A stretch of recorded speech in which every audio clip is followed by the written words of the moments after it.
Hi. Culture is important, but to access culture, we need events. We need events that connect us with cultural content. And today we have the pleasure to have with us an expert in cultural events. So we have Sarah Langnese. You are like an event manager at Kreativ Kultur Berlin. Yeah. And she's the best expert we can have about this topic. So welcome. Thanks a lot. Thanks for having me. Of course. The first thing I would like to ask you, actually. Yeah. So, can you tell us a little bit more about Kreativ Kultur Berlin? Sure. Kreativ Kultur Berlin, or I can translate it in English. It's Creative Culture Berlin. Very simple. I would say our core is to be an advisory center for artists, creative workers, creative professionals, and also cultural professionals that are based in Berlin. And we offer free one-on-one consultations mainly about financing arts, culture, your creative career, or creative business. So one-on-one means we have like experts on our team for the different fields, like for instance about on cultural funding. But we also offer a lot of events. I think that's why I'm here today. We have about 40 to 50 different formats every year, and then we have like on top, I would say 20 to 30 cooperations with external events. And we also have like a digital offer, which is also for free, or two digital offers, I have to say. The one is Creative City Berlin, which is an online platform for the same target group, so creatives, cultural actors, and artists from Berlin. You can create a profile there, you can network, you can exchange advice, but we also have like a vast online magazine with news, articles, interviews from the cultural sphere in Berlin, and I would say news topics in Berlin. And we also have like a vast database on cultural funding programs. So I think right now we have like between 300 to 400 different programs listed in the database. So if you want to start with some kind of cultural project in Berlin, you could check out this website, Kulturförderpunkt, and then you can just like screen this vast database. So this is basically what we do, but as I said, the core is the advisory center, the one-on-one consultations. That's actually was my second question. Yeah. So you have all of these activities. Yeah. And so for the culture, so why organizing events for the culture? So. Why? That's a big question. Yeah. So I think we're always trying to, also in the one-on-one sessions, we try to give orientation because there are a lot of opportunities out there to find financing, especially for, I would say, NGOs and non-for-profit projects, but it's easy to lose like the overview of everything. And it's not that easy if you want to start your first project, for instance. It's not easy to know how to do it, how to approach it. So this is the one side, and the other side is when we come to the creative industries. It's more about business, it's about freelancing. How can I start it? But also, if I'm already an entrepreneur, how can I develop it further? What other product could I offer? Or how can I develop another product? So we're trying to help, and we're giving orientation, which also means there are a lot of other offers, networks in Berlin, and we can like give a kind of overview of what's going on in Berlin, where you can find like specific advice for the fashion industry, for instance, or for theaters or other actors. So that's one thing that we're doing, giving orientation in Berlin. But also we try to give hands-on information, like what kind of funding programs exist, how do they work. We regularly invite actors from these different kind of programs to present their programs. but we also, and that's like the third part, I would say, so we have orientation, we have information, and we also have networking. So Creative City Berlin as online platform is very important, but also the events are very important because we always try to bring together the people, because we know they are experts who could give like a workshop, but there are also many mini experts, I would say. And if we bring people together and there's like one question in the room, I'm sure that there's always like an answer or solution to this question if you bring like 20 persons together. So that's also what we try to connect these people to try to develop some kind of interaction and exchange. Great. Can you tell us? Can you give us some examples about engaging formats you used in your events? Yeah. So we have like some formats where we try to create some kind of atmosphere, I would call it, to bring people together and to let them know they can ask questions, but they are also kind of allowed, I would say, to give answers. So there's one format where we invite like we call them like good or best practice from different scenes, from arts and culture, and they kind of share their experience.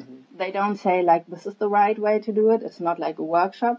It's more like this is my experience. This is good stuff that happened. This was like more kind of difficult stuff that happened. And other people can of course ask questions, but they can also share their knowledge and their experience.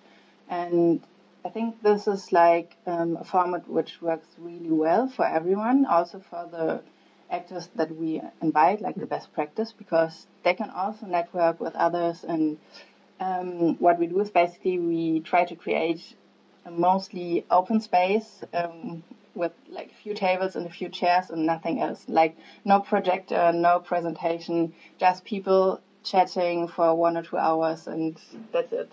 Great. Yeah. And what I'm curious, what were like your biggest learnings from organizing this kind of formats? My biggest learnings, I think a few. So firsthand, our target group is very diverse. So as I said, we're working together with artists, but also the creative industries. They already have like some different perspectives usually. So it's not easy to create one big event for this whole very diverse target group.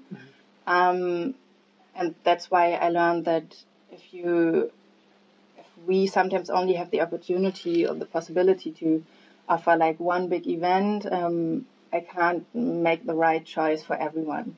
So mostly there's someone who's not 100% happy with what we offered, but other people are like 120% happy. So I always have to find the most perfect balance, but I know that there's not the perfect balance. And I think this also applies to cultural events in general, that it's not that easy.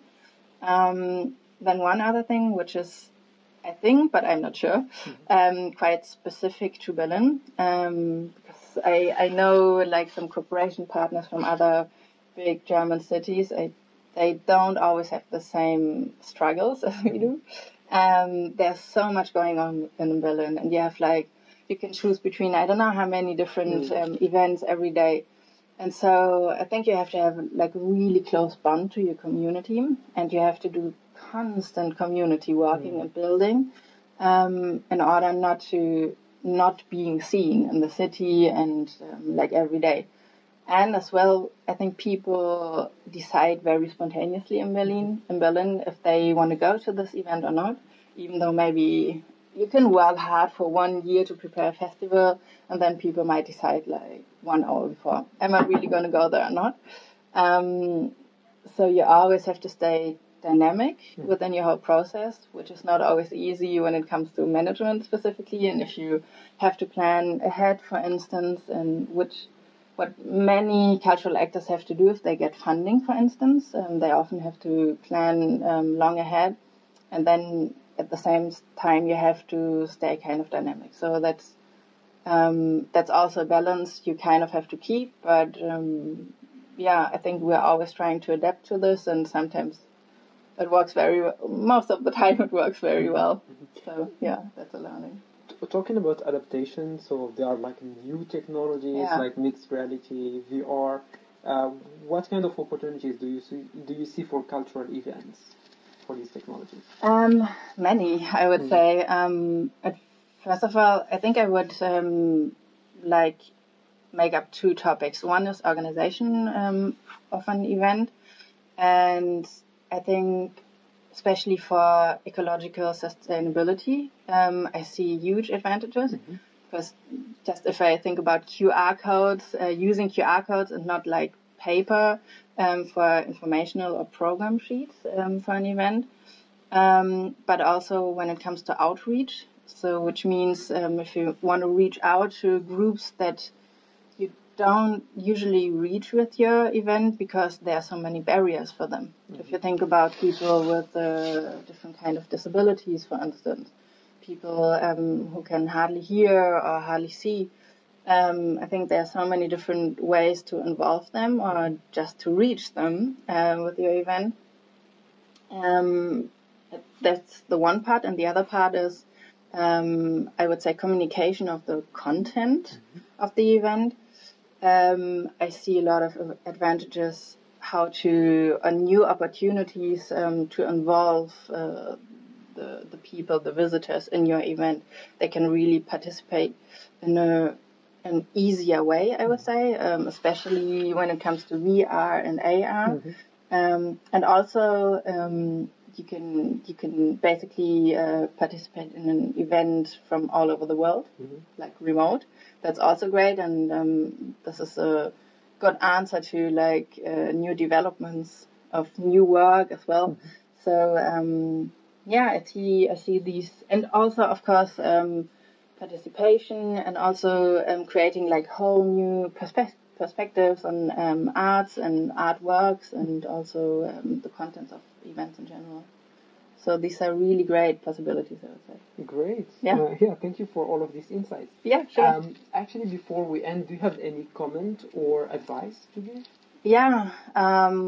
When I go back to new technologies or technologies in general, an event organization, I would say that they offer really great new possibilities and opportunities. But at the same time, I see every day that we still have to, there's still some barriers. So, for instance, there's like a habitus kind of, for instance, working with paper instead of the technologies that are even for free, usable.